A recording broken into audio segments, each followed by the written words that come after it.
Okay, so we're going to begin by just giving her a little bit of a brush through before she goes into the bath.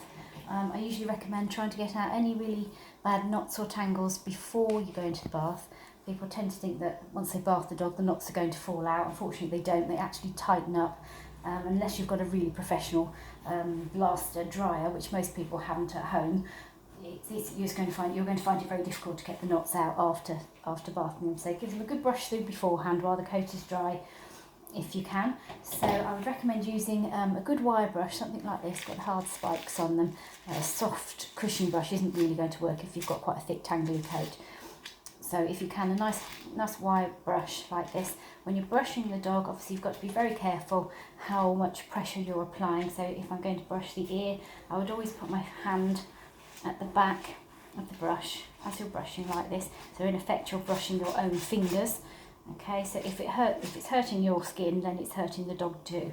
Okay, if you can feel it's okay on your hand, then you know you're applying the right pressure onto the dog as well. So always keep your hand at the back so that you can feel what you're doing. If you do have some very nasty knots or mats in the dog's coat, you want to leave them with a bit of length, you can try getting some thinning scissors. I have double-sided thinning scissors here. Just got some little finger protectors on here if you wonder what these are. These are just little rubber inserts that go into the end of the scissor here. If you're doing a lot of thinning out, it can become quite sore on your fingers. So I tend to use those. Okay, so if you're going to, excuse me, hay fever, if you're going to use these on the ear, for instance, or on the legs, you've got a mat, so just pull the hair up away from the skin. Always feel with your fingers, make sure that you're not taking your scissors too close to the skin. You don't want to be pinching the dog. So lift the hair away, try and put the thinners a couple of times just at the base of the mat, like that. And then when you come to run your brush or your comb through, it should ease the mat out. You might have to repeat that a couple of times. If you get a really stubborn mat, you might need to take straight scissors and just nip a little bit of this mat out rather than to hurt the dog. You don't want to be going in too hard. If they're just a pet, you don't want to be pulling them around too much. Okay, so with Freya here, she had quite a short clip last time with her owners. They gave her a bit of a home cut last time.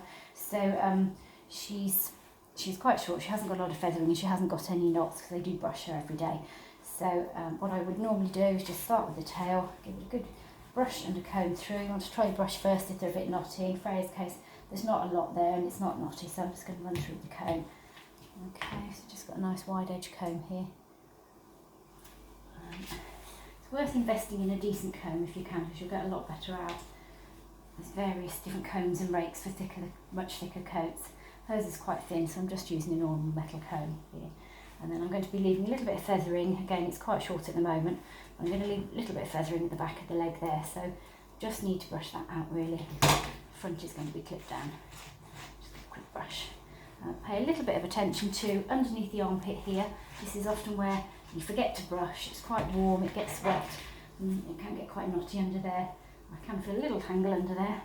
If it's particularly nasty, then it can be quite sore for the dog, quite a tender area to be pulled out. So what I would normally do, I can feel a little mat under there, so I'd probably take the clippers and just run the clippers through underneath this mat, just to stop her having any actual pain or pulling. Very carefully, just below it.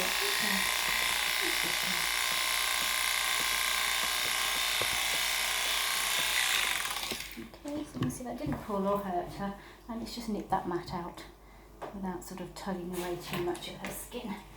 Okay, there's a good girl. She's a good girl. Okay, and you can just take your brush through and comb through and just check that's all out. And the same with her ear. I brush the ear, and you want to brush the inside of the ear as well. If you're going to leave a bit of feathering on the ears, which I'm going to do, I'll brush both sides of the ear. Okay, and then I'm going to repeat that on the other side, make sure all the tangles are out and the dead coat, and then she's ready to go into the bath.